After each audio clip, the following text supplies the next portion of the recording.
I've already survived over 300 days in Minecraft Hardcore, and I think it's time for an upgrade. In this video, I want to become invincible, and I have two options. I could either take the safe option and build a raid farm for totems, or I can head to the nether and use explosive beds to mine for netherite. But that would be extremely dangerous. Why would I ever? So I've decided to do the netherite mining first. Yeah, there's absolutely no way this goes well. Place this. This can't go well.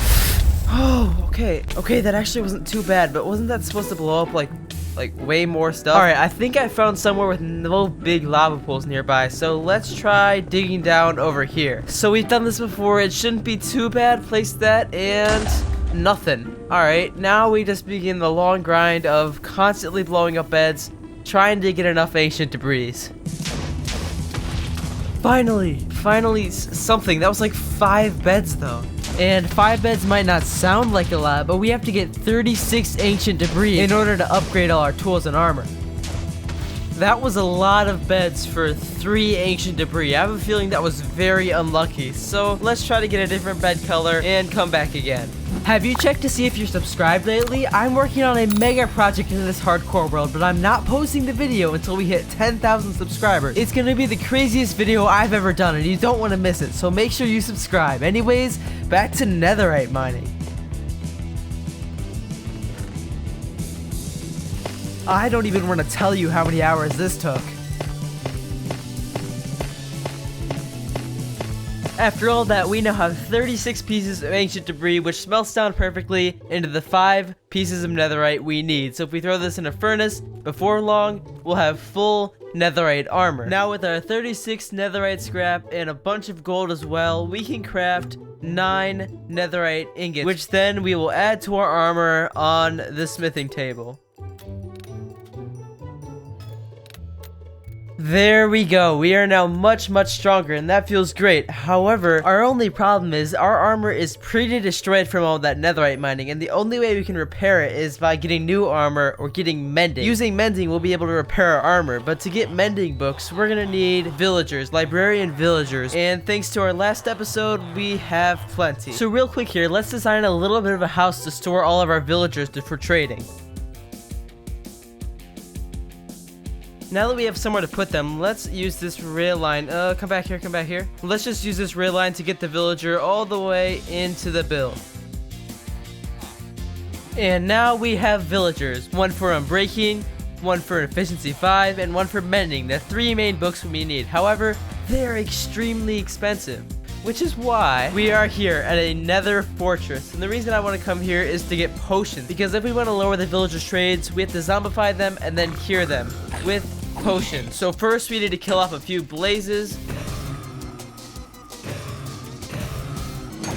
Now we can use the blaze rods to brew some potions of weakness to splash on the zombies. But before we can cure the villagers, we need to turn them into zombies first, which means we need to find a zombie in the first place. Yep, here's a couple right now. Now he's down there with the villagers, so we just need to back away so he de-aggroes on us. So that did not go great. Thankfully, our 3 librarian villagers are still around, but the farmers, they kind of got loose and burnt to death. Alright, now we gotta go ahead and get a bunch of these mending books. He just stole one. Put these on all my armor. All of our armor is finally enchanted, which means we can finally start working on our raid farm. However, there's just one problem. I'm running very low on food. However, I think I have a solution.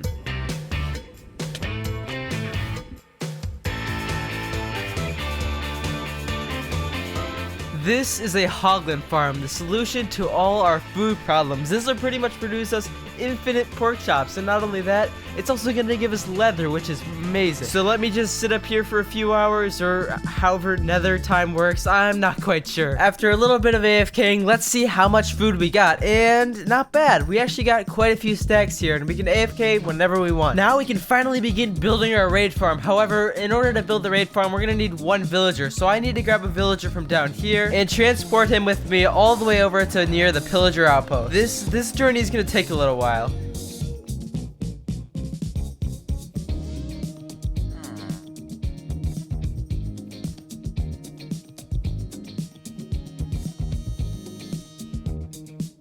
I think we're a pretty good distance away from our base, so let's just build the farm. Our first step is going to be mining a 1x3 block hole into the ground. Then we're going to dig 7 blocks in every direction. Next, we can connect all the sides into like a diamond shape.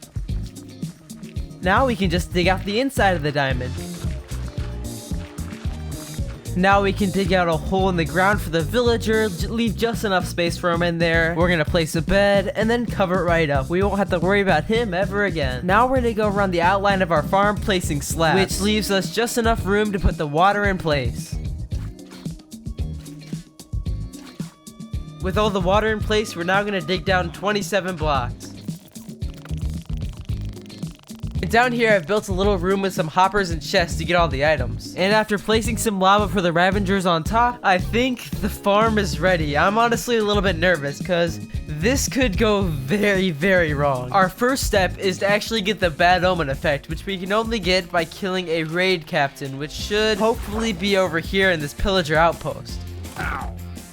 I'm only going to kill one for right now, and I'm just going to test the machine with a level 1 raid. Hopefully that should be fine. Alright, we're about to start the raid. I'm not sure if I'm ready for this. I'm very, very nervous. I do not want anything to go wrong here, because, here's the raid. It has started. Let's get down there as quickly as we can. I'm going to hop in free cam right now so we can maybe see what's going on with the raid and see if it works. It looks like they're running right towards it, I think. This might actually work.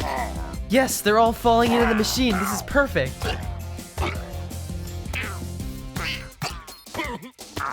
Once again, it seems to be working great for round 2.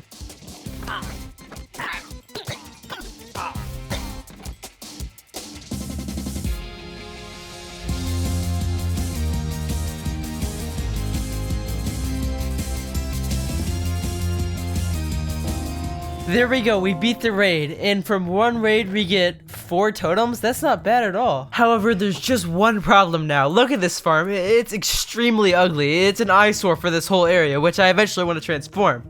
So why don't we transform this raid farm now into something that looks a little bit nicer? And I was thinking, rather than building another house or a castle, what if we build some sort of ancient ruins? I think that looked pretty cool. And real quick, I needed to stop underground to grab a bunch of tuff. Hold on, I forgot all about this.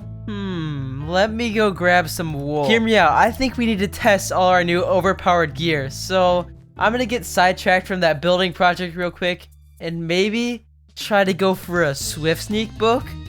This could be an extremely bad idea and we can lose all of our progress in about a second.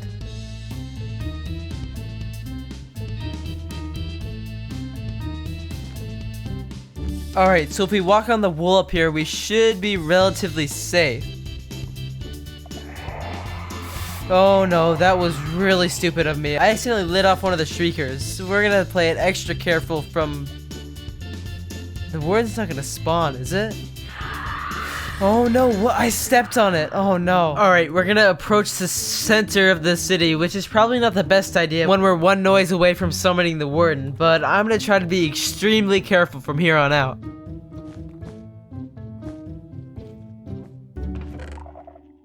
And Swift Sneak 3, yes, finally, now we can leave. And a great hoe. I'll take it. Now we can apply Swift Sneak 3 to... I'm incredibly stupid. I forgot. It's a pants enchantment now. I don't know why I keep thinking it's boots. Let's add that to our pants, and now we should be able to sneak fast. And look at us go. What were we doing? Oh right, we were gonna build something around this raid farm. I have no clue what I'm gonna do, so let's just time lapse this.